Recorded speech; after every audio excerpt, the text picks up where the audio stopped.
Are we on? No. Welcome to My Humble Opinion Podcast. I'm your girl, Chef Sharon, and I'm here with our favorite Big Drew. Happy New Year. Oh, Yeah, we're just happy New Year. Yeah. No, you said our favorite Big Drew, and I was curious, is there another Big Drew? But no, our favorite guest on the show, which yeah. you're not a guest, you're the main guy. When we do the show, when the show is done, I'm usually there when it's done. So you're not a guest. You're just my favorite co-host, Big Drew. So here's the funny thing about this show. 2020 is just as raggedy as like the schedule we've kept sometime, right? And so we're gonna just blame 2020 for the reason that it's been an eclectic schedule. February, I think we did one in March or February or something. Yeah. Literally. Yeah. And then pandemic hit, and now it's like, hey, we're gonna talk about the year-end review. So that's what we got for you today. We're gonna talk about all the different things that have taken place over 2020. So it's not all gonna be negative, because most people, when they talk about 2020, it's always got a negative, vibe with it. So yeah. We're going to talk about the 2020, social justice movement. We're going to talk about COVID-19, obviously. We're going to talk a little bit about politics and race and all the things that we kind of saw that took place. But mainly, we're going to really take little segments and focus our attention on talking about the positive things. We're going to talk about entrepreneurship. We're also going to talk about the top movies, top shows. We're going to celebrate some of our top entertainers. And we're even going to have a moment where we kind of remember some of our favorite entertainers who may have passed away, which is just interwoven like within just the fabric of 2020. So we're going to end up talking about like everything throughout today. It's a year in review. Year in review. So hang in there with us, because we got a lot of good stuff happening. But we want to kick it off first. Let me ask you, Drew, what was your favorite moment of 2020? Let's just start on that positive note. What was your best part?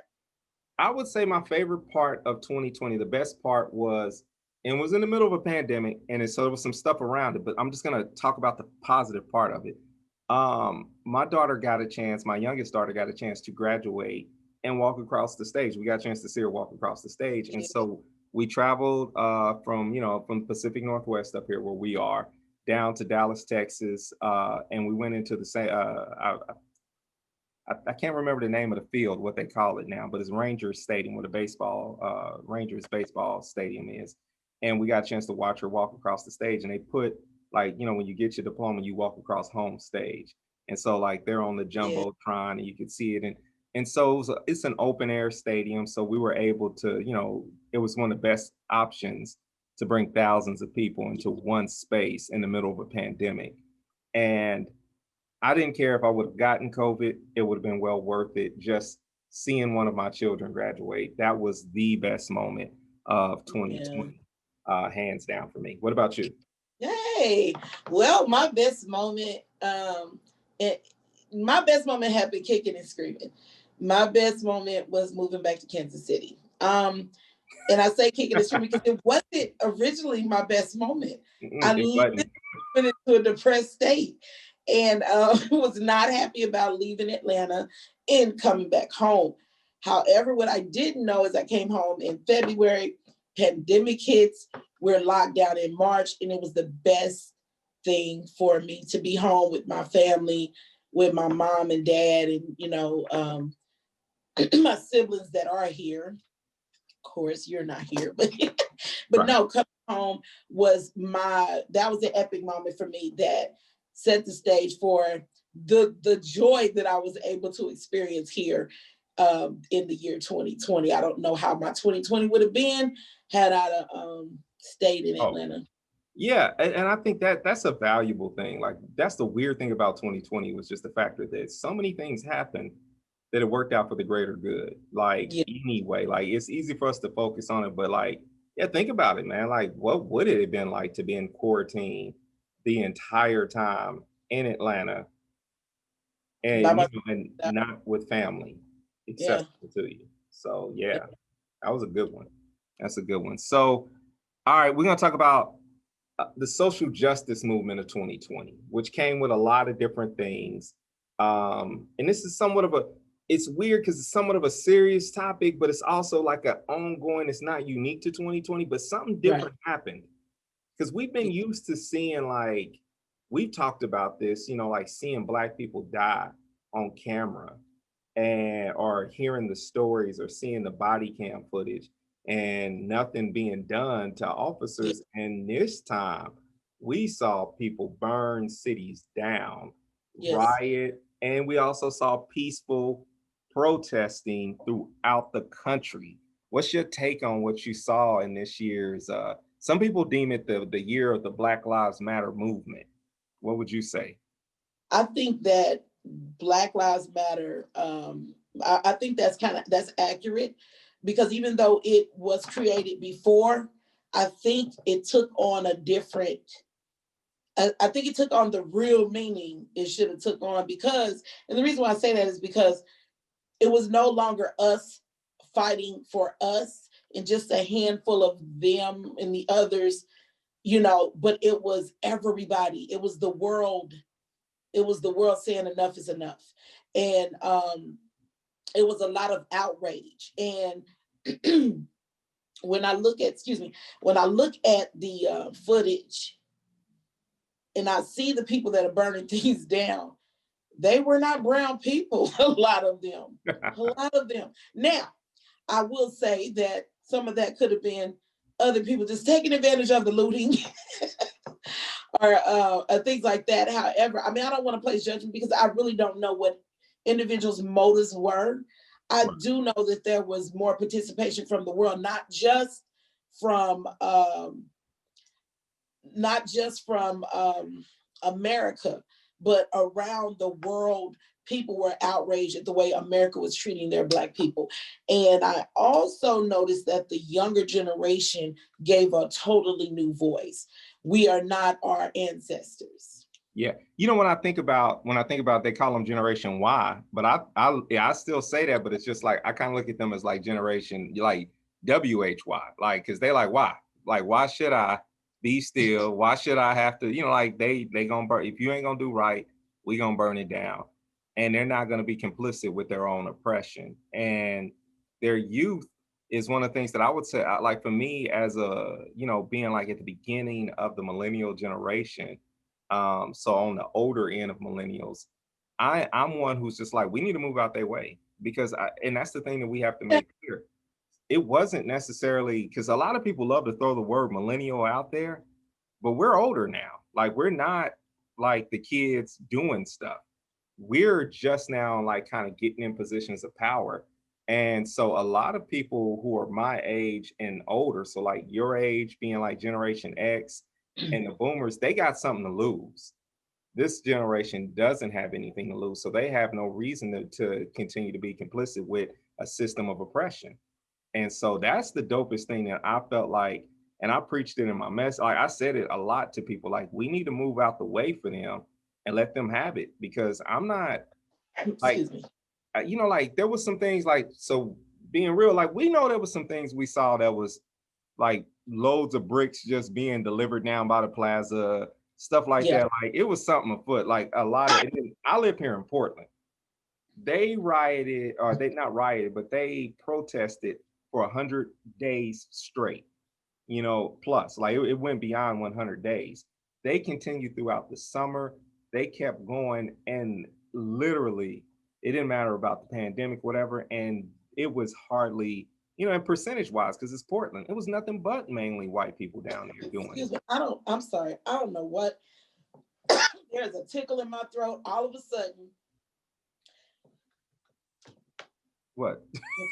I was thinking I needed to go get some water, but I think I'm okay. Got it. I'm not cutting this out. So don't cut it out. I don't know why out of nowhere it's like, yeah, you're recording. This started making you choke. Okay. But yeah, no, I think that's the thing. Like, so for me, I had to ask myself that question. Like, you know, like I know I'm too old to be out there trying to get a TV or, you know, but like I also had to weigh in like, do I need to be out there protesting? And I had to start asking myself some serious questions. It did push against me because it was just like, dude, like what part are you gonna play? Like, what are you gonna do? You can't just sit on the sideline and do nothing. Right. So I found myself challenged. I also knew though, also I didn't really want to go and protest in the middle of a pandemic also. Yes. So That's the hard part. a lot of That us was, took to social media with like a lesser protest, but we voiced our hurt, our opinions, and our pain through social media. That's what a lot yeah, of I throughout the years, I can say that I've never gone out and walked the streets protesting. That's due to health situations, literally. I wouldn't mind doing it if I felt like I'd be okay if I did it. Um, but at the same time, I also am not sure how effective marching down the street with signs saying no justice, no peace. You know, they protested with Breonna Taylor. They were protest in the verdict still came back the way it did. We protested, George Floyd. It just doesn't it, so it's like, how do we infiltrate this, get into the structure, and change things from within, or how does that work for us? That's the question. The younger people, because they don't know how to get in there, they know how to show out. yeah. So whereas we've been peaceful protests,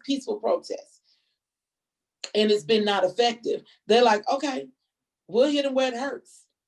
We're gonna cause them to lose some money. We're gonna cause those people who are on the inside, who have some say, to voice something, to, you know what I'm saying, to keep this from happening to them. So damaging property, the looting and the rioting and all of that, it probably caused some business owners in some wealthy places to say, hey, give them what they want.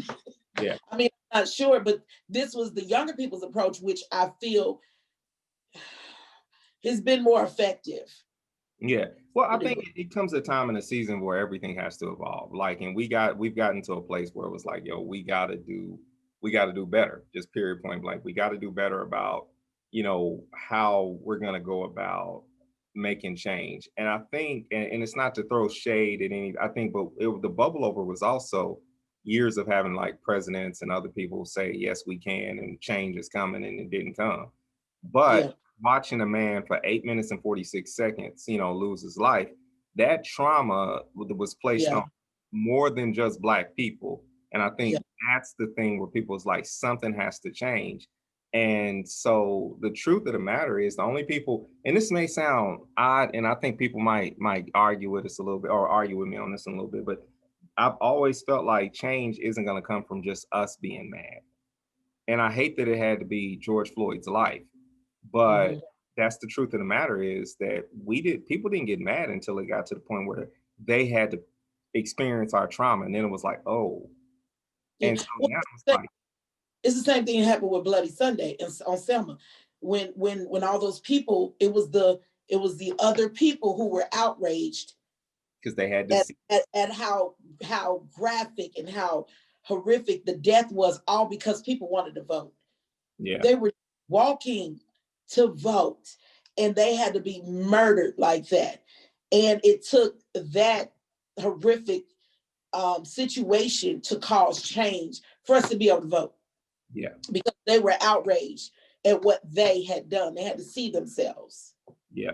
So I think this 2020 has been like a heck of a year for social justice movements and and we figured unique ways to protest. It wasn't all, because like I participated with the Ahmaud Arbery protest, where I went out and did the jog in a white shirt, like the same way he was dressed, and just did the same, like, because he wasn't killed by a cop. Like it was a unique thing of, like this, the way Breonna Taylor was killed in her home, and how she was an individual who was a first responder serving the public, and was killed just, with impunity. Like it was just nothing.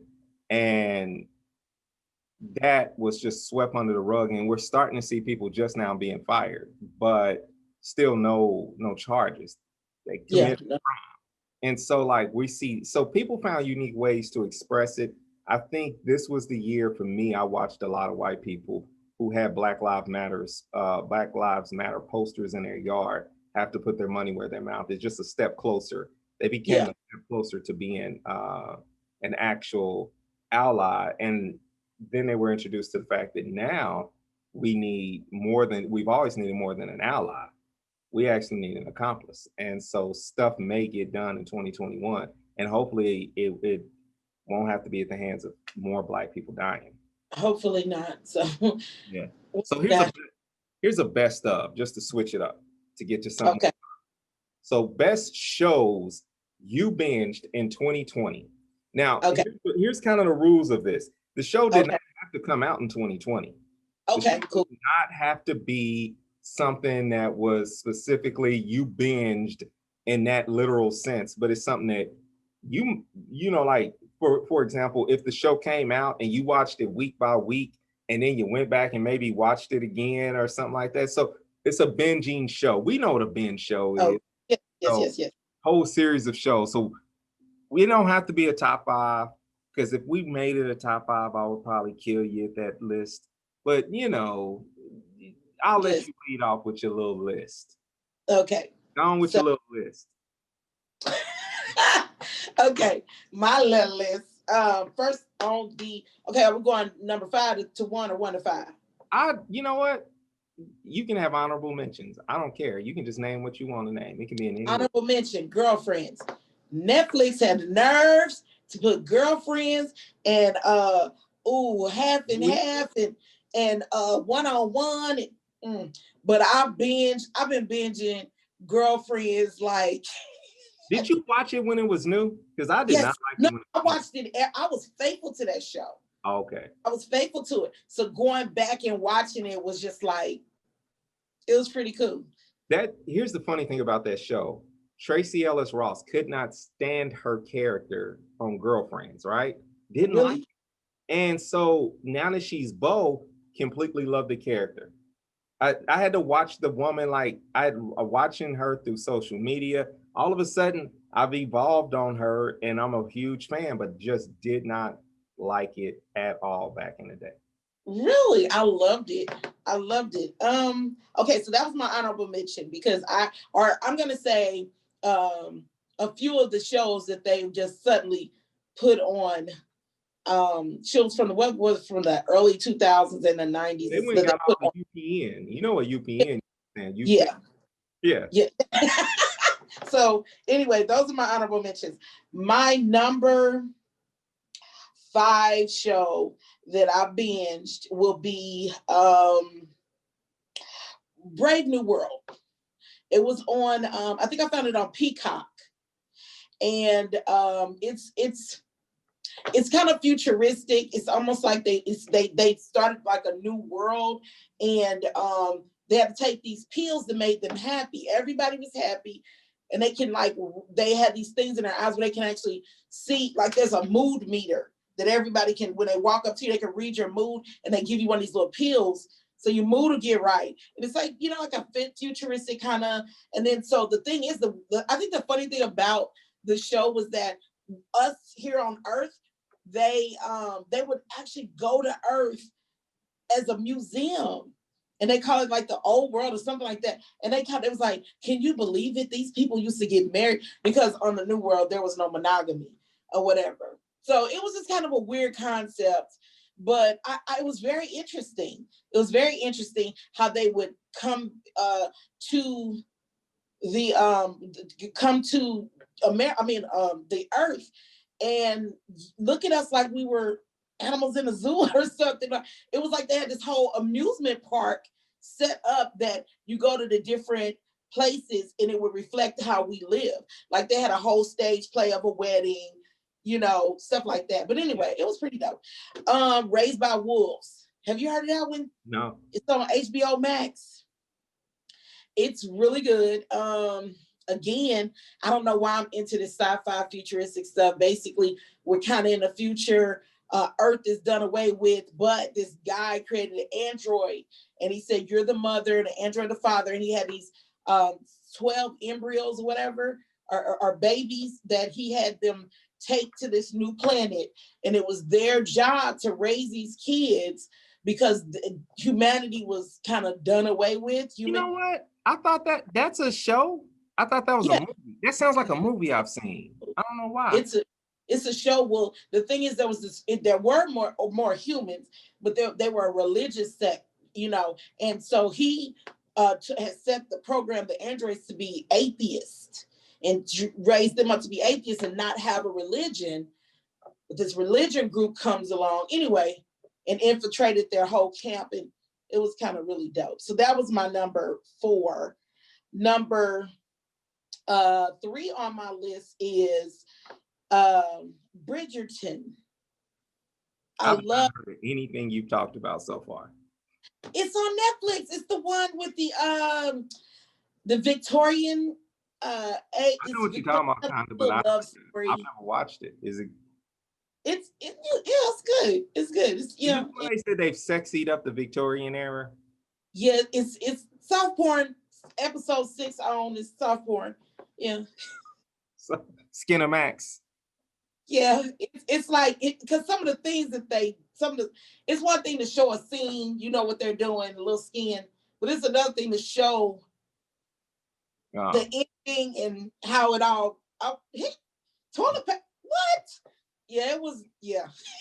Not toilet paper. Anyway. What else you got?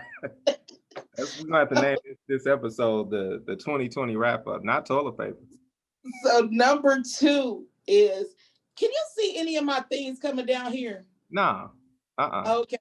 Because I keep having, and I didn't put my thing on do not disturb. But anyway, so how many have I done? Brave New World. You're number 2. I'm at number 2. My number 2 would be The Good Place. Right. Which was good. I watched it for the first time this year. Listen, I was like, what's this? The Good Place. Get on there in front of this 4 seasons. 4. You got lucky. Let me tell you this, because I watched it back in March, right? And the first 3 seasons was on Netflix. I had to wait until November or October to get season 4. And that would torture me. It was supposed to come out in August, and then it didn't come out. It came out like in other countries or something. And so I ended up ultimately having to wait like the whole entire pandemic for season 4. Where meanwhile, my kids and other people know how it ends, and I gotta avoid YouTube videos where they're breaking down the ending. So yeah. Well, the way it ended. So was that like a finale? That's it. Yeah, that's it. But I'll tell you, here's one good thing that The Good Place did. It makes you forget that Ted Danson used to do blackface. Did he? Remember that time he did blackface when he was dating Whoopi Goldberg? I think I forgot about that anyway. Yeah, it's been like 30 years. Probably should forget about it, but no, it's good though. Like I like the concept of it. It's pretty. Yeah, it makes you think about afterlife. It makes you, The Good Place is good, and it's subtle comedic. It's not necessarily a comedy like ha ha ha, but it's lighthearted. It's pretty cool. Now my number 1 drum roll. This show was the epic show of the year for me. Okay, Lovecraft Country. I joined 2 talk discussion groups on Facebook. I listened to the podcast every week. I bought the book. I was absolutely in love with this show for every, it just had so much of the elements that I love. It had almost the superhero element. It had the fantasy element, the vampires and all that kind of stuff. It had everything, but the biggest thing it had was all of the references to Black history and current state of Black people in this country and all of the struggles. And it was so many Easter eggs planted that it became like a fun each episode to go in and find out what I missed what did they put in there? Like things you would never know. It wasn't deliberate, or it wasn't, certain things weren't just pronounced. You just had to find out. Like there was a scene where a lady was standing there with a little girl coming out of the movie theater. And well, they were coming out, the main characters coming out of the movie theater. And what I didn't know was that was a reenactment of a painting that was done, or a picture, not a painting, a photograph, right? This guy had done several photographs of colored only photographs, right? Back in the day. And when, so throughout this one episode, she kept, what's her name? What's her name? I want to call it Lady Keisha.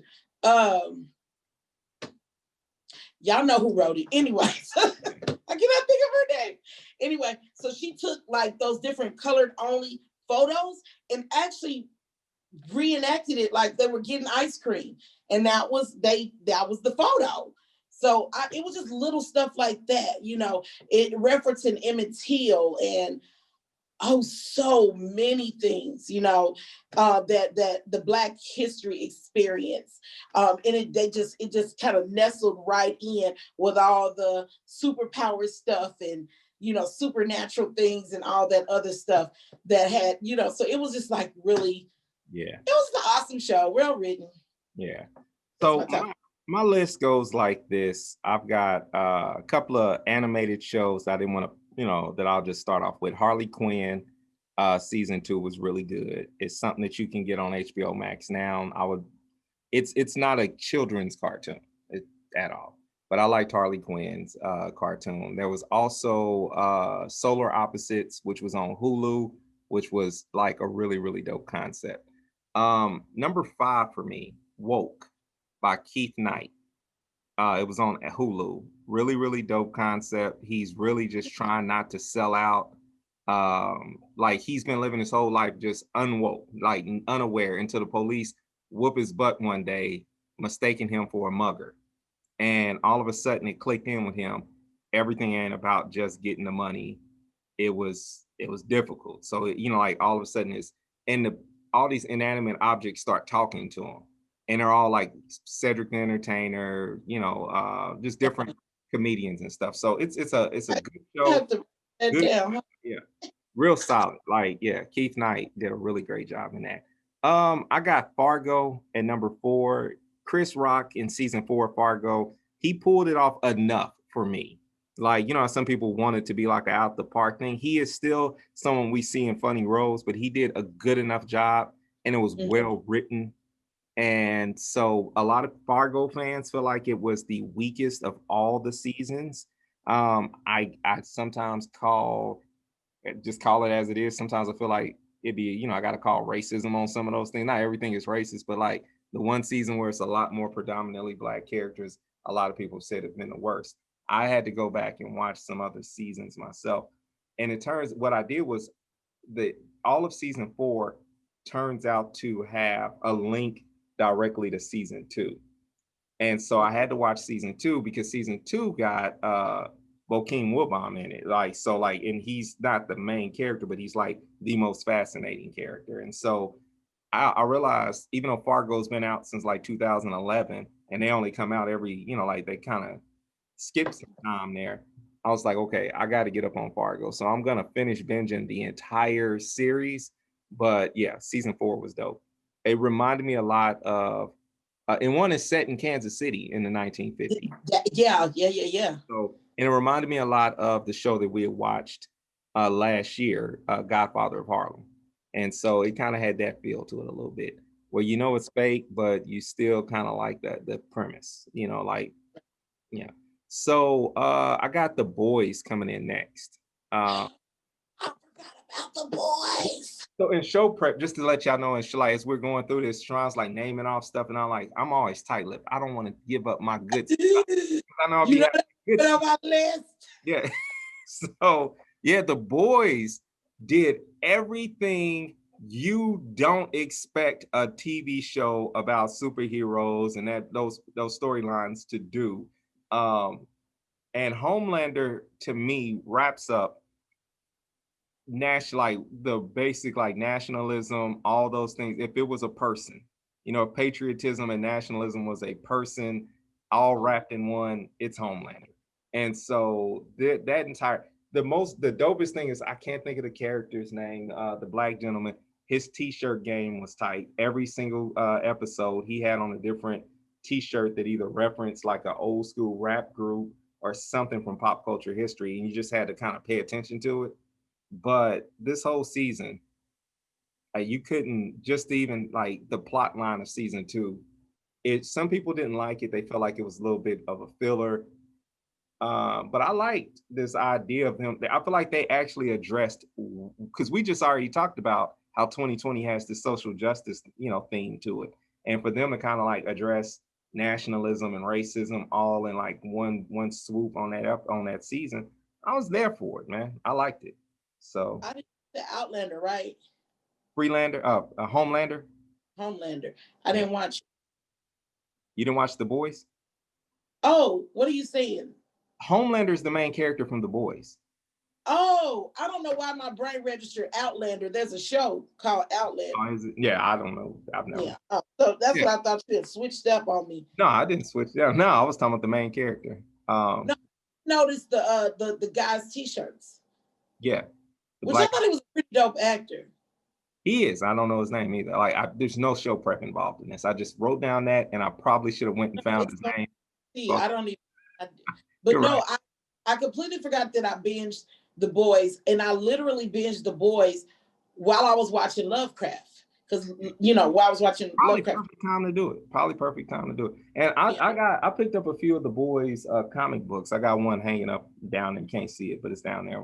But so I'm gonna try to match up some of the storylines and get it. I think there's a character in there that they are using to kind of mock AOC.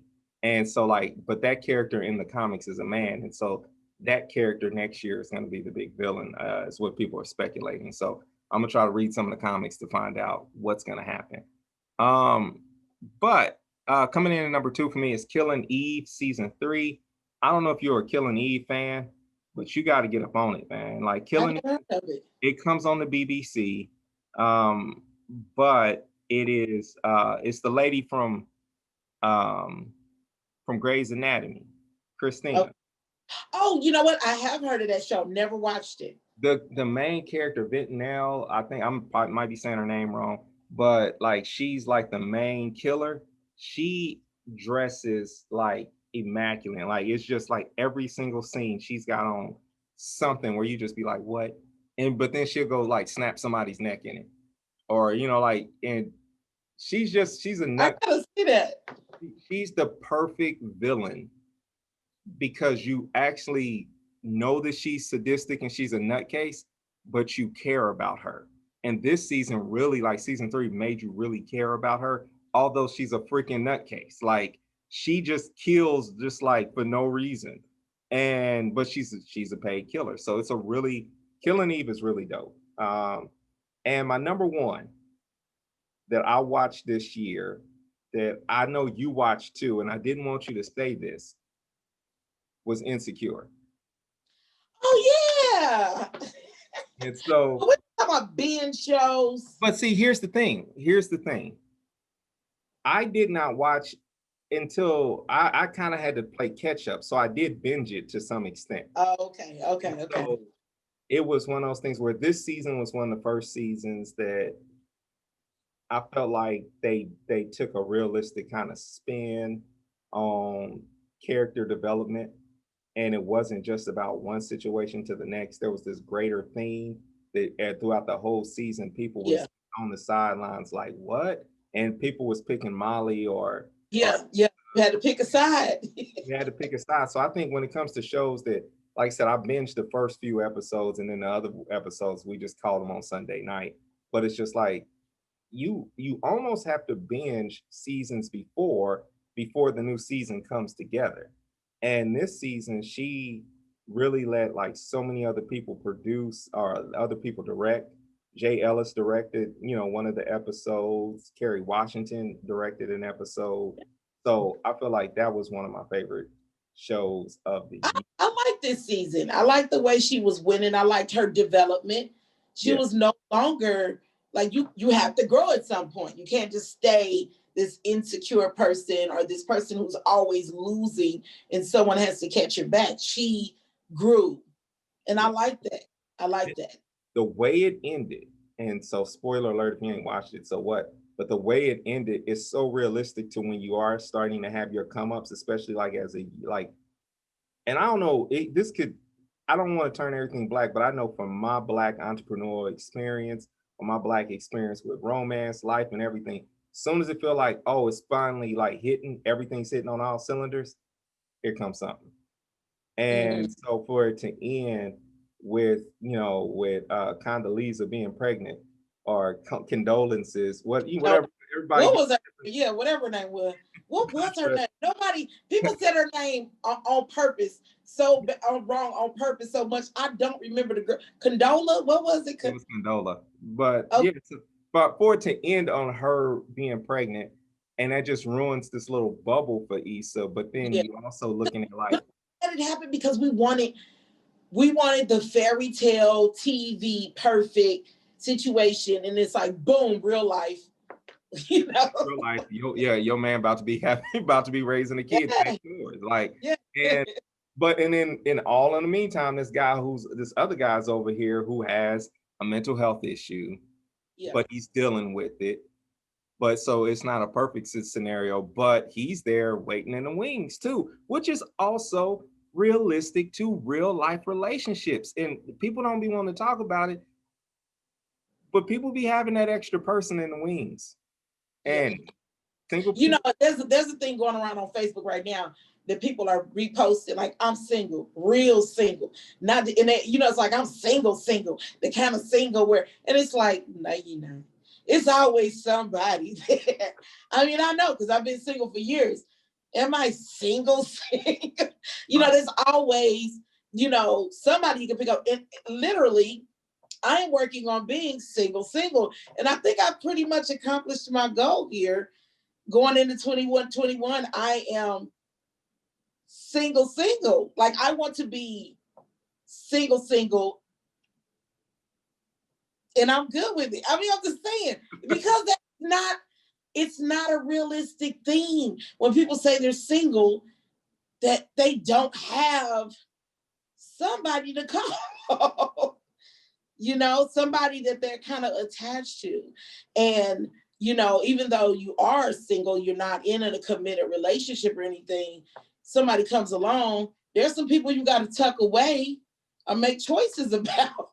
So here's the thing, as I said, this is a perfect segue from this, is that's the interesting, because what's tested that this year is that you knew you were single when COVID-19 hit.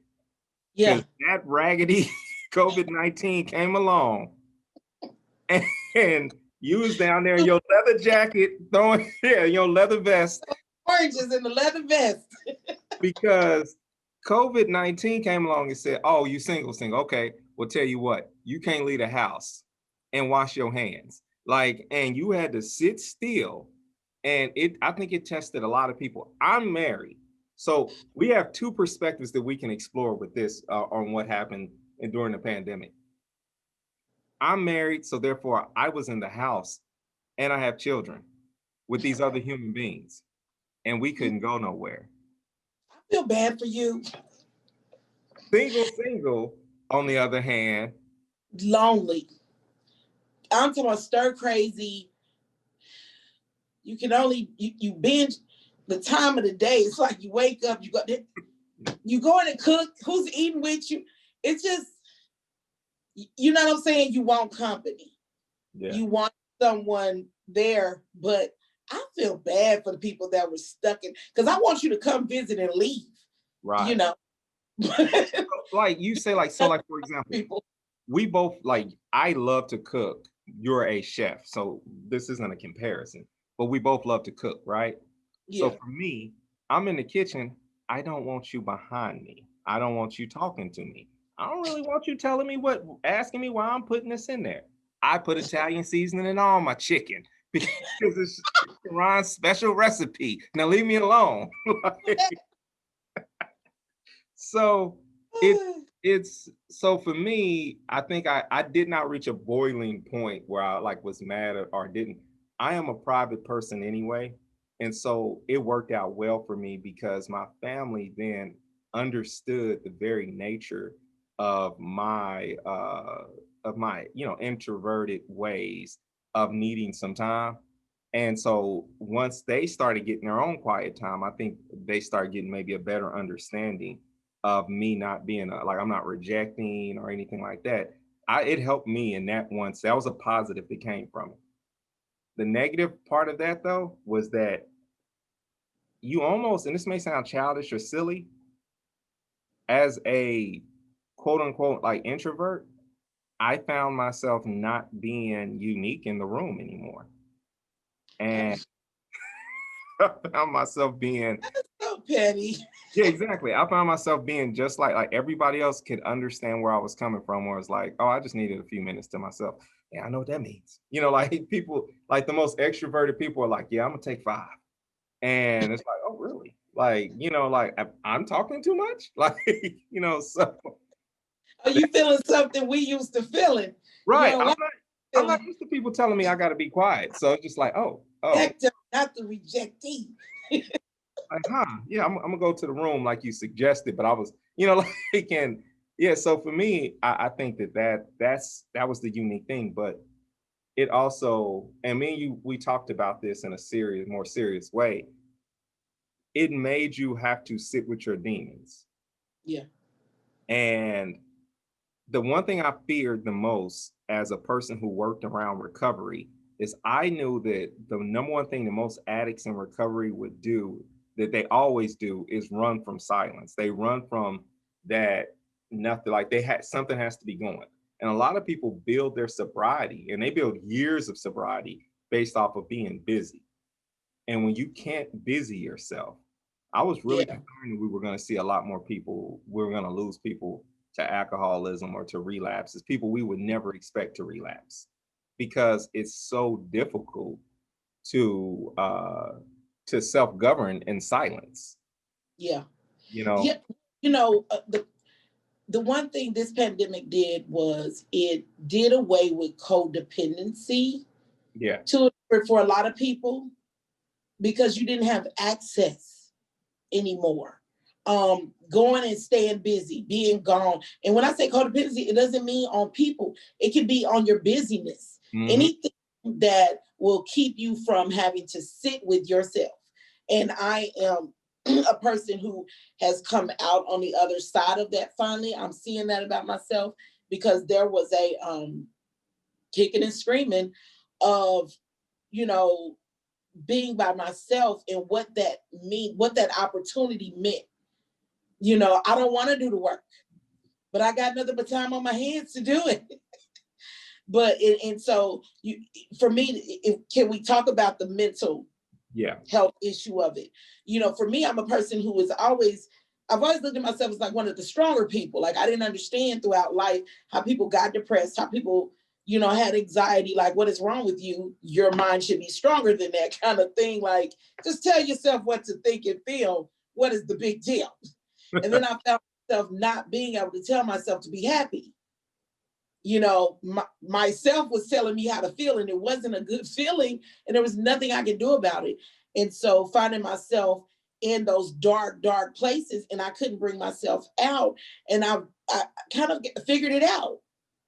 You got to face whatever it is that you need to face, figure out this out to come out of. I'm not saying that's everybody's situation. I guess some people might need medication.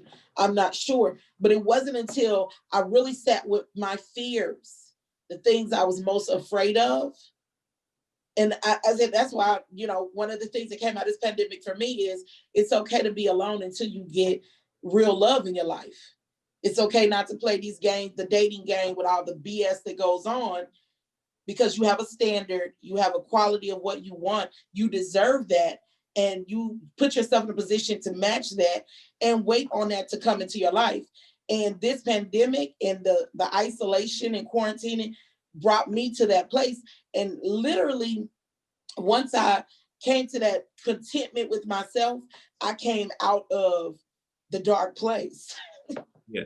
I think, for me, I had to deal with actually losing a resource because we were going faithfully as a family to our counseling sessions. And then the pandemic hit and it was like, okay, there's no more like in-person counseling sessions. And we had to, like, and we just never made the conversion over. And I watched myself, I can't speak for anyone else in the household, but I watched myself fall into these emotional cycles with social media and the standards. And it eroded, like it ate away at my potency. So like, in other words, I'm this person of great potential and I can come up with all these ideas, but the power to execute was drained away with this notion of like, I got to be watching what everybody else, like, I don't want to miss what's next. I don't want to be behind with what's happening. I got to see what's going on in the world. And in years past, I've never cared what was going on in the world because I was busy building my own narratives and, telling my own stories. And this year I found myself in like July, June, just like sucked in for hours at a time, worried about what people are saying and I'm not even participating. Like, I'm not posting myself. But I found myself like, I want to find out what who Shaun King is gonna say, what cop did this next. And like, I'm watching all the social media like networks to see, I was chasing out trauma. I was chasing it down. And I had to find myself in a season. And it put me in a dry season where I was like, oh, my depression is speaking to me in a unique way. Like, it's not even telling me, like, it's not whispering like it used to, like, oh, you're not laughing anymore. You're not, like, it was just like, no, I'm about to kill you. Like, it was a serious, I'm gonna take your life over. If and I immediately started to try to back off of those things because I started to recognize, oh, I haven't like had a good stomach laugh in a minute. Like, I started looking at because I have a checklist of like, okay, some of the exteriors. And it's like, why am I not enjoying this? How could I binge watch a whole show and there was no ups or downs and no, nothing like that. Like, oh, I'm dead. I'm dead inside here. Like, I need to wake up emotionally. And so I took on, I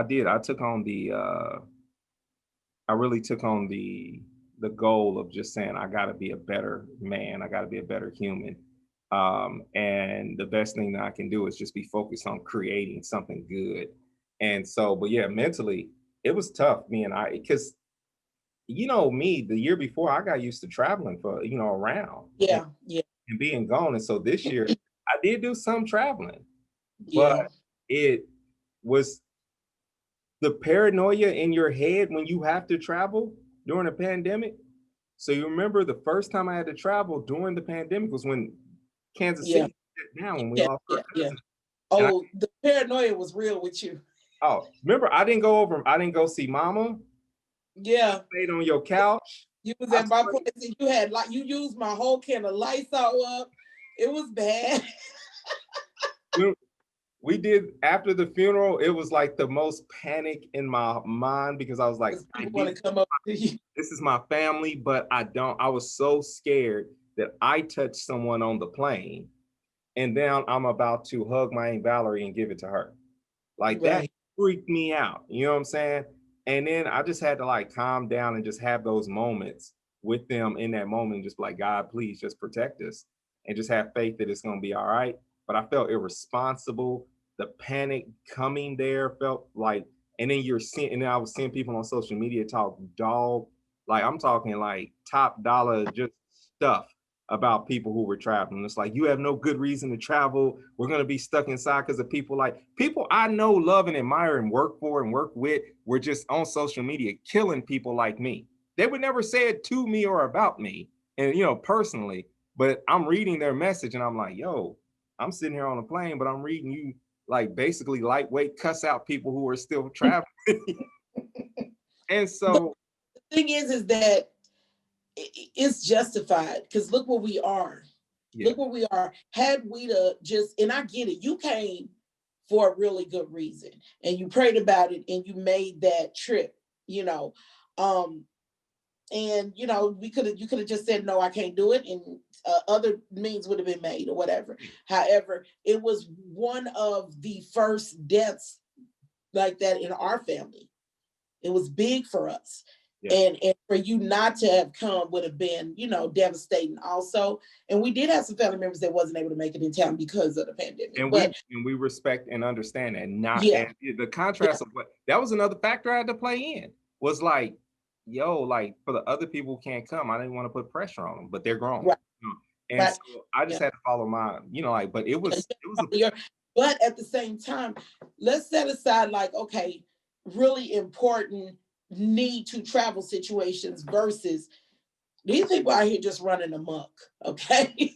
and we came out too soon. It wasn't those people traveling during quarantine that made the big problem. It was them opening up the cities too soon. Yeah. And people going back shopping and out to eat and at the clubs. And those people were the problems. You have to throw a wedding in 2020. You can't just, you know, go to the justice of the peace or something. Like you couldn't get your granddaddy who's a pastor to marry you in the living room. You had to have a big wedding. More of the virus was spread through funerals and weddings. That, you know, and that's how it came to our house, actually. You know, like we survived it, and you know, through all the different ins and outs. And it ultimately ended up, when it did affect us in October, it came to us through a social event that we didn't attend in that particular way, but you know, one of our businesses was adjacent to that event, and I'm being vague intentionally. And so it's, you know, so it was just like it was weird because you, at some point, once everything opened back up in June and July, you felt like you had to roll with the punches because you have a business. So as an entrepreneur, it was difficult to make that decision because, you know, and so, you know, we relocated our business for safety purposes just to make sure we were even more safe. And we did everything that we had to do. And so for me, um, I lost maybe four due to COVID, four major paydays, you know, through my media business. And so multiple contracts that, you know, like people that I would have been able to work for and do some video shoots for and some other things, gone. And so I think that that was one of the tougher things. It's like, it wasn't just the financial thing. Those are also relationships and networking opportunities that were just out down the drain. So it's like everyone's in the same boat, but it was very difficult to make that decision. And honestly, going into 2021, I don't see it any different. I don't know how I'm not gonna fold up, but I also know that like the stimulus check for some people is a joke, but for not the stimulus check that everyone gets, but like when they come out with those SBA loans and those paycheck protection programs and all that, for small business owners like myself, right? That's serious. Like I filled out a lot of grant requests this year because without it, you don't survive. So with this pandemic, we was talking about mental health, but like that ties in just because we're pretty much talking about the effects of COVID on us, how life has changed, how we are not in the same rooms doing podcasts, but we're Zoom meetings. And, you know, we don't even work at a building anymore. You know how many companies have folded and just decided y'all gonna work from home? Twitter said that their people don't even got to come in anymore. Like they're thinking about like outsourcing the bit. Like, why do we need this? Why do we need this building? You can work from home. And we had people working from home before, but when the pandemic hit, it kind of really hit home with big companies. This is what we got to do. Zoom meetings took a whole nother, they took on a whole, like Zoom. And you know, it's funny because they had video recording meetings before, but Zoom somehow got the contract. Zoom got the COVID-19 contract. I don't know why, because I was faithful. You know me, when we did the barbershop, I had tried Zoom years past, and I was like, it's clunky. I don't like it. And I was faithful to Skype for years. And I'm like, Skype worked just fine. We good. This Zoom thing gonna pass. About a month into it, you know, everybody's like, yeah, bro, we on Zoom. You need to come on over. You know, you got to Zoom. Yeah. And the fact that Zoom has blessed us with a lot of jokes and funniness, with people standing up in their underwear, people getting caught doing unseemly things, not realizing that the Zoom is watching. And our children having to do Zoom school. You got mamas walking in the room in her bra, not knowing it. And one mama was completely butt naked, going to a pile of, I guess, where she washed the clothes, and they were just in the baby's room on the floor. And she coming in, she was stark butt naked, and she coming. One, I'm not gonna judge anybody. I am. Why are you naked? As for me in my house, we stay clothed in front of our children. Exactly. I know siblings who have that relationship where they can be naked in front of their. That's not my house. We were not. I don't even know what your chest look like. You will never know it. You will never know it. Is it hair? No. You don't know.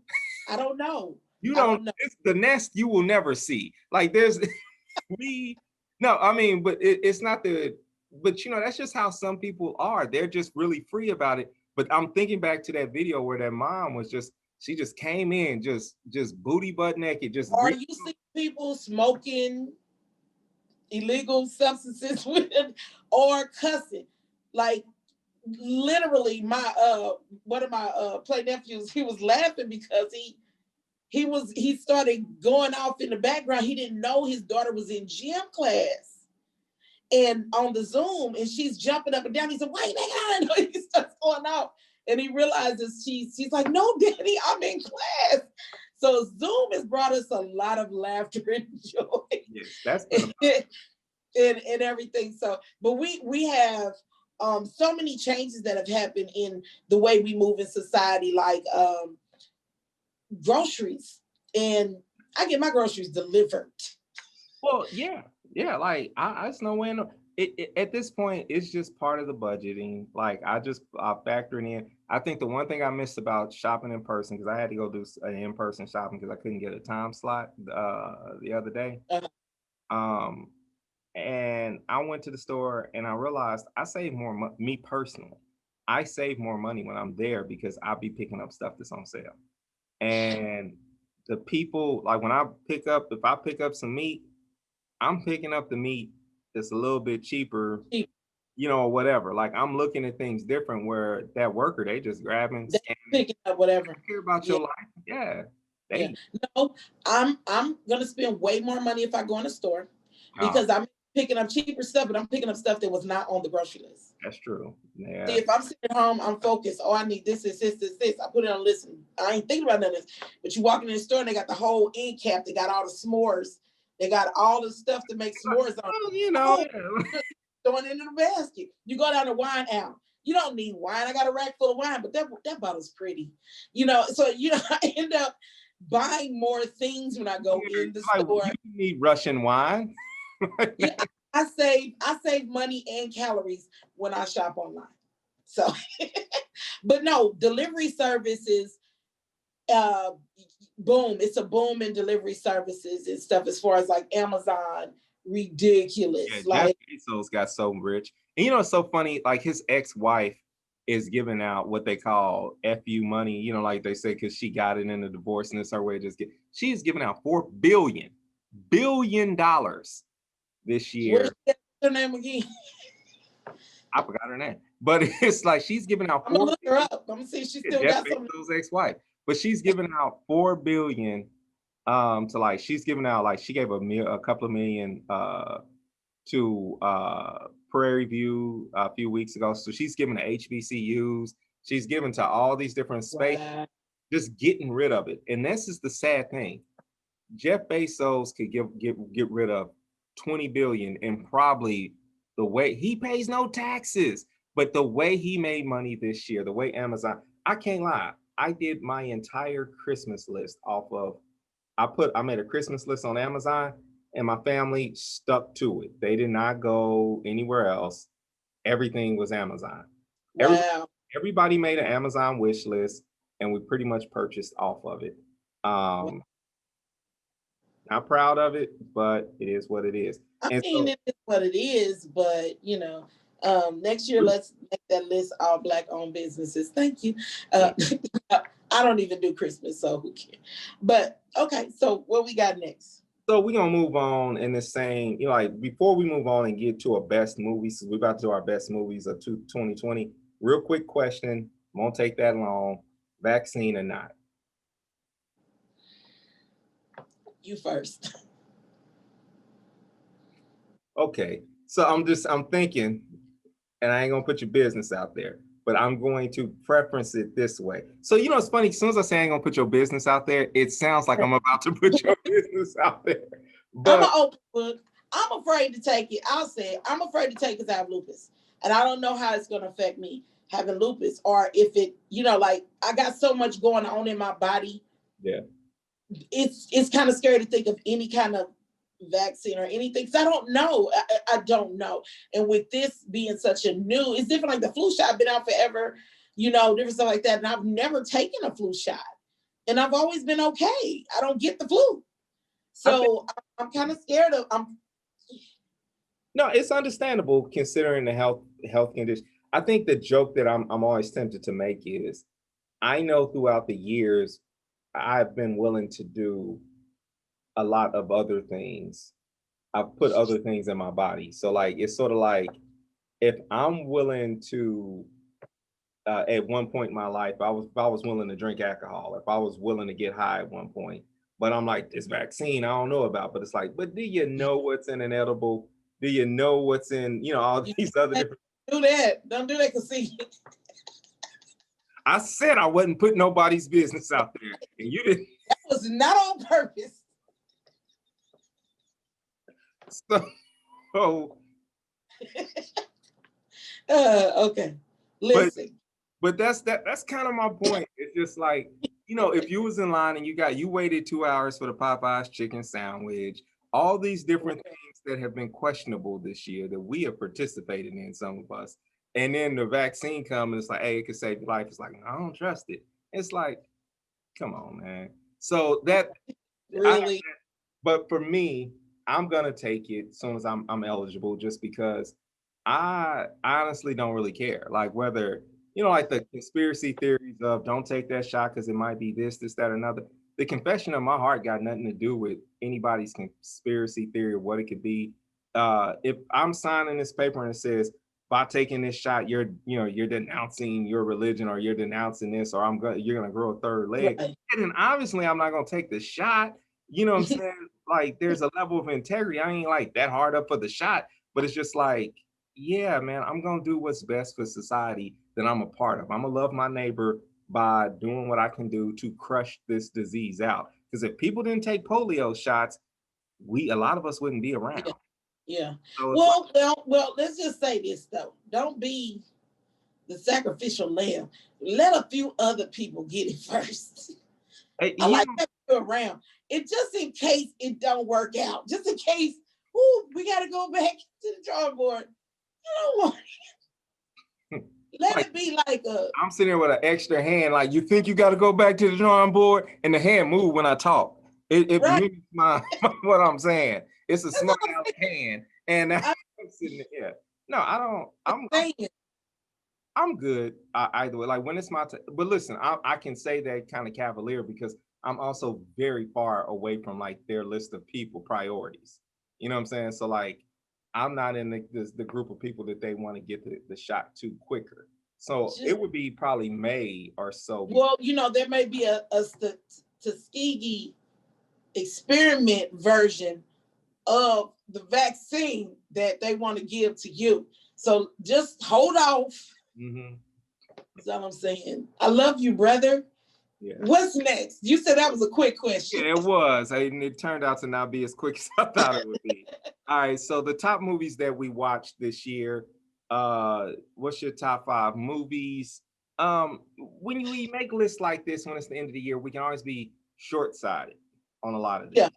Because the ones we recently watch is what's on your mind. It's on your mind, and it turns out it may or may not like last. I'm gonna go first because I got 2, and I'm not gonna go in any order. I'm not gonna do a top 5. And the reason why is because I got a couple that you're gonna argue with. All right. But I'm gonna start off with 2 easy ones. Ma Rainey and Five Bloods. Okay. Five Bloods. Did you get a chance to watch Five Bloods? I didn't watch it, but I've heard so much about it, and so I understand that it's a good movie. Delroy Lindo is why you should watch it, not Chadwick. Chadwick's performance was solid. Don't get me wrong, but Chadwick was a minimal character. Like he was really a supporting actor, right? Delroy, it's mind blowing how he does this role. Like I've never seen someone capture a character and play it to the point where it's like, oh, he's got real life PTSD. Like, or you start looking him up and be like, was he really in Vietnam? You know, like so. Okay, I'm gonna watch it. I'm gonna watch it. Plays that character with beauty, like, and I think it's one of the better performances of the year. But I think Chadwick's performance and Ma Rainey overshadows that and should overshadow that. I understand this is an August Wilson play. And so the movie was shot and it was not under the illusion of being anything other than the play that it was written to be. So I watched it seeing and feeling like I was watching a play, you know, but the performance that Chadwick had was not assisted by cinematography. And that's what I loved about it. Like there was nothing with the musical scores when he was talking or whatever. He took that character's narrative and brought us into it. He took those words that August Wilson wrote, and maybe I don't know what extra was written in or whatnot, but he took those words and he told us a story that we related to.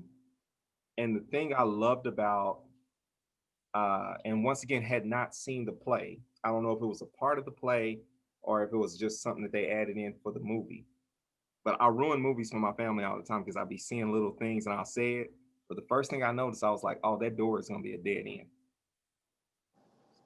Oh, you said that. Yeah. And I was just like, because but when they broke it down and they was like, yeah. When they was like, it don't matter if the door was always, that door is always there. It doesn't matter if they switched the room. The door is there. I was like, oh, that means something. And that's the truth of the African-American experience. Don't matter. That you tried so hard to break that door down, and it's the same dead end that belongs to us. That we're going to come across. The door is there for is always there. Yeah. His most frustrating moments after every time he's making these mistakes, he comes back to this door thinking there's something there that's calling him, and all it is just a dead end. Yeah, it's a lot, and we can't get into that because we got to wrap it up in a little bit. But yeah. So I've got Soul, which I know you didn't necessarily like, so we ain't even got to talk about that because you hate black stuff. Also, look at you. It ain't that. It's just that I was watching it and it was slow for me, and maybe it was just where I was mentally that day. I'm gonna go back and watch it because I hear so many great things about it, but it just didn't get great for me yet, and so I'm gonna watch it. Yeah. 40. I think it's called 40-Year-Old Version. Listen, I wanted to talk about that earlier when we were talking about our shows, but yes, that was a movie. Oh, yeah, it's a movie, and so you have to understand. I am going to be 40 this year.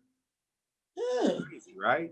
Your little brother's getting so this is a year that I am going to like, and you'll start to see some subtle changes through social media, but this is going to be one of the first years where it's like, all right, everyone knows I'm a pastor. I'm never going to stop being a pastor, but you'll start seeing me refer to myself as a filmmaker more and more. And so to enter into that space, but also I've already young in my filmmaking career have already faced like little moments of like, yo, I need to change what you wrote. I need to, it needs to look a little, and you're already like this thought in the back of your mind of like, I don't want to compromise. I don't want to get them poverty porn, but I also know how to write and also know how to shoot and look at things from the angle of, well, what's going to sell? And so I identify with that movie in so many different ways because you can have a natural skill to do something and people love that you do it, like she's a good teacher, but you also know you got something else you need to be doing. And so for me, I watched it and it was just like, y'all better get out of my business with this movie. And I loved every part of how she wrote it, the way she acted it. Like I loved every part of it. And spoke to my goal of having a cute young guy too. I'm just gonna put that out there. It was borderline though, because he was young, but I ain't gonna hate. He was young. So, but he was fine though. Yeah, I put Bad Boys for Life on my list, but here's my last one that I'm gonna mention. I loved The Portrait, and here's why. The Photograph. You couldn't even think of the Photograph. I said The Portrait, didn't I? The Photograph. Here's why. Because I love Black love stories. That's one. Mm-hmm. Two, Robert Glasper made me fall in love with this film because the Mm-hmm. score that he put together, it was seamless musically. I like Lakeith Stanfield. He's a little bit, he comes off to me a little bit pretentious sometimes, and it takes away from his performances.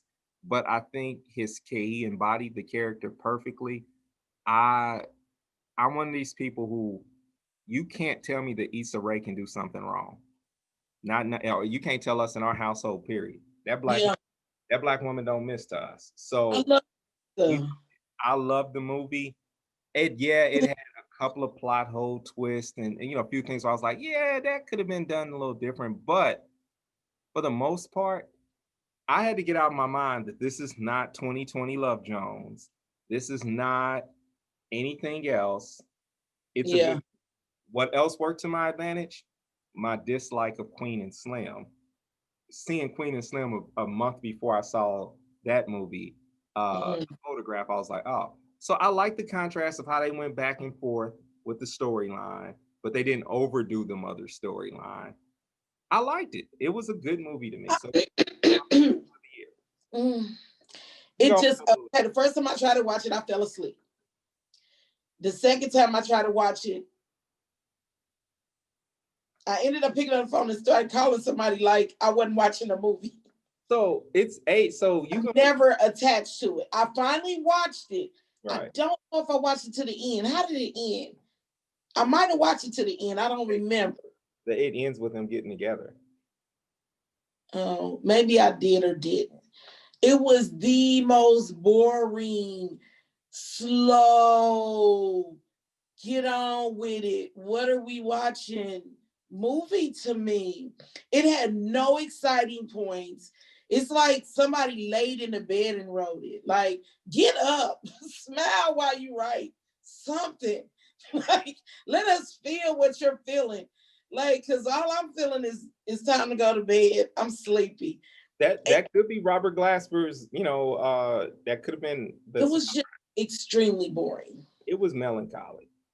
It was just like, there was nothing exciting about it. And I love a good love story, but I want to feel the love.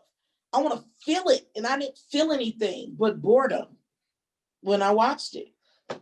I don't want to have to work for it when I'm watching a love story. So let me guess, Sophie's love was on in contrast. Actually, it was really good.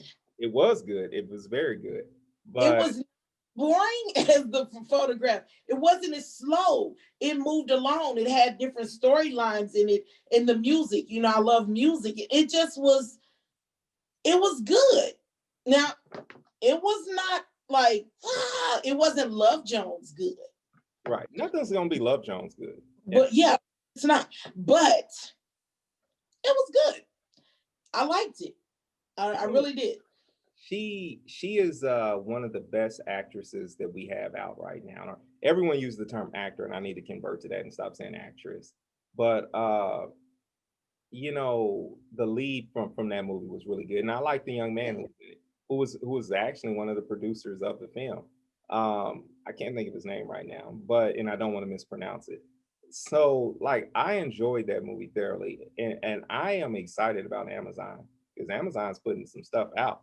Amazon is doing its thing. They got Coming to America coming, and they got Regina King's first movie coming. I heard speaking of Regina King, I heard somebody's picking up Watchmen. So the rumor is that Watchmen may get picked up for season 2 with a different director, but Regina King says she's not been in on that conversation. Oh, okay. If she's invited into it, she could see easily where, in order to explore a new plot line, one of the major characters has to die in the very first episode. So her speculation, like according to that statement, people are thinking if the Watchmen comes back, that she's going to ultimately end up dying in the first episode or first scene. Or it could just be, if you say any major character, maybe it's her grandpa. Maybe it could be that. I don't know. But basically, some major character is going to die. Well, let's hope it comes back. I loved it. I love the show. Where are we at now? You were given a couple of your favorite movies. Yeah, I felt like I wanted to skip that part. Okay. So I liked Sylvie's Love, of course. My Rainy was on my list too, of course. The other show that we watched this year, our movie that we watched this year, I want to say we watched this year. It wasn't a movie, it was a mini series, I believe, Really? about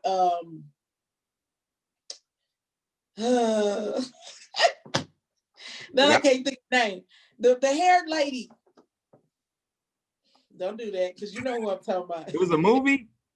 Yeah, it was a series with what's her name in it? Oh, my old lady brain. Listen, this is what this is what 47 looks like. Okay. You said the hair lady. The hair lady. The lady Antebellum? Huh? No? Antebellum? No? Oh, that was my movie too. I know. That's why I was trying to throw you a bone. I didn't know. I still have no clue what you're talking about. Because I was gonna come off with some stupid what's the name? So I couldn't think of nothing. But yes, Antebellum was my show. But no, I did watch Harriet this year, but and that was really, really good. But no, what's the lady who does the hair, who started the hair products? Madam C.J. Walker. Oh, you had words for Madam C.J. Walker. You did. You had some words when that first came out. I remember we reviewed it.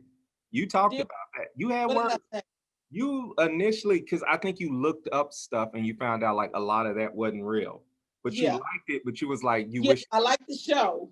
Yeah. Yeah, but I was like, y'all not keeping it real on these characters. Like, it's one thing to like, embellish, but y'all just completely gave a whole nother story, a whole false narrative. Period. Yeah, for no reason. Yeah. So that kind of bothered. But the show was good. The acting was good. In that, but that was a miniseries. That wasn't a movie. But Antebellum, yes, that was a good movie. I loved it because of the twist. That was a movie. Yeah. That was a miniseries. We didn't watch it for days or for different episodes. That was just one movie. You talking about the Madam C.J. Walker thing? Yeah, that was just one movie. In my brain, that was a whole miniseries. No, that's 47-year-old brain. All right. Okay. Yeah. Well, then good. It's on my list. It counts. And okay. Antebellum. Listen, that movie had me fired up because I was like, somewhere in America right now, because art imitates life, that is really happening and we don't know it. Somebody to set up a whole slave plantation and to stole some people. I believe it's happening right now in real life. Somebody telling it on themselves through this movie. I just feel it in America. Because I know, because it's happening like Libya, like it's in Liberia, like it's happening. No, I ain't talking about known flag. I'm talking about somebody stealing black folks and putting them on plantations and making them work, and they don't even know where they at. I just feel like I was afraid to leave my house. Like, y'all think y'all worried about sex trafficking. I'm worried about slave trafficking right here in America at these fake plantations. I don't believe that wasn't real. But anyway, the other thing, the Fresh Prince reunion, it may not have been a movie in your mind, but it was just one little episode. So therefore, I'm going to put it in my movie character. I'm done. I'm glad you went through the effort of putting your list together. It shows. So, it shows. All right. So we're going to skip over politics and race. Yeah. But we will mention that Kamala Harris, one step closer to a position of power that, Black women deserves, and the country should be ran by Black women. And, but it's just one of those things where it's a first. Yeah, it's a first. And so we definitely want to celebrate that. Some other firsts that we want to mention that kind of took place this year. I wrote down a few firsts. We had our first African-American Catholic cardinal, Wilton Gregory. Really? Yeah, we had the first African-American NHL play-by-play broadcaster, Everett Fitzhurst, up in Seattle. We also had our first elected official to lie in the state capitol when John Lewis died. We got the first vice president, and then we have our first president of an NFL team in Jason Wright. First appointed to military chief of staff African American by the name of Charles Brown Jr. So a lot of really good first kind of candidates this year.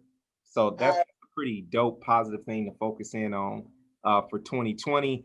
We're gonna wrap up because we've been talking for a while, but 2020 was a long year.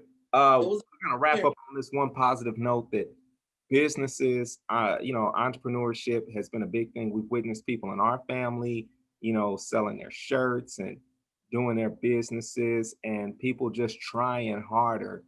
And it could be the result of a pandemic. Yes, because people started businesses that never even thought about starting businesses.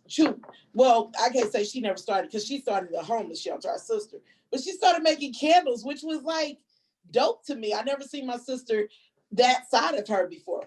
Started making candles. Like I got friends that started making jewelry. I got people who so many people start. Oh, in the mask situation. You know how many people we got sewing machines and became mask producers? Yeah, mask. But yeah, I mean, and here's the thing. It woke something up inside of us to make us recognize that financial independence is vital for the next movement. And so I had like a list of different entrepreneurs who's done some great things, but do yourself a favor and just Google Black entrepreneurs are great achievements.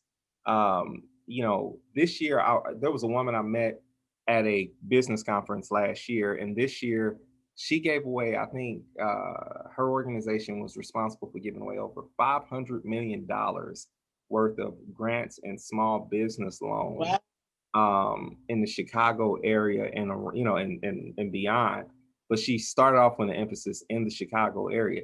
Companies are just growing, like social entrepreneurship is growing in a unique way. So we were going to talk about it more in detail because it's a highlight and a good way to end 2020. We know we've experienced a lot of people passing away. Before the pandemic, we had Kobe in February. And just the other day, his daughter, and the rest. There was there was a lot of other members of the team was actually on there. So there's so many different ways that we didn't know how to process that. Pandemic starts, and then we start seeing people lose loved ones. We started seeing celebrities pass away this fall. It feels like this summer into the fall, we lost a lot more celebrities than we normally would. More, and we don't want to get into name. Like we know, we talked about Chadwick earlier, but we can get into a point where you forget. You get to naming one, and you're like, oh, I forgot this person, I forgot that person. But I think we've had to sit with death in a unique way this year. My last thoughts before I turn it over to you for a goodbye or whatever is just that I think that we're going to be so much stronger because of this year and everything that we endured and how 2020 honestly looked for us. All I see is I don't see an option where we could get weaker unless they put something in the vaccine to make it. He really wants to talk to you. I know, and I'm not even like that popular of a person. But yeah, so that's what I'm gonna say is just like, hey, I know we're gonna be stronger. 2020 wasn't all that bad. There was some good shows, some good movies, and we learned a lot about ourselves. Okay, well, I'm just to wrap it up to say, 2020 was a doozy. It challenged us in so many different ways, and I feel that we as a people in a whole, we met the challenge. We found our ways to be innovative. We were resourceful. We do what we do and rise to the occasion. Like you said, we started businesses when we had to lose our jobs. We found our way through our mental health issues. We developed past it. We've grown. And like you said, I think we'll be better for it in 2021. Do I think 2021 is the savior year that's going to rescue us from 2020? No, I think we're going to just move right into 2021 where 2020 left off for the most part. It's just tomorrow's just a new day. It's the beginning of a new year, but it's still just a new day. Like today was a new day from yesterday. And I think we just take everything that we've learned from what we've gone through and we make the best of it and make the best of ourselves. You know what I'm saying? and just be the best us we can be, you know. But I want to leave with this. I saw the best commercial on, I think it's Hulu playing this commercial. Have you seen the Match.com? Where Satan is sitting there on Match.com, and he's going and he gets a match, he gets a ping, and so he goes out on a date and he meets up with the woman. He's like, "What's your name?" She was like, "Just call me 2020." And she's like, they talking, and he's like, "Where you from?" He was like, "Hell." She was like, "So am I." So him in 2020 is having this wonderful date. That's brilliant. That is brilliant. It was like the dopest video ever. Like, they were, you know how they show people like they in love and all the stuff they're doing. They were stealing all the toilet paper. It was just funny. But so yeah, 2020 it was a year from hell. But I seen another thing on Facebook that said 2021. Like, says anybody else bothered by the fact that next year is telling us that 2021? You all in. So but yeah, I feel like we're all winning in 2020 and 2021 because we made it to this point. And rest in peace for those that didn't make it due to that, because thousands of people lost their lives due to the pandemic, seriously. But we're here, and so we won. So all right. Well, all right. I'll see you next year for next year's wrap up, I guess. Next year. All right.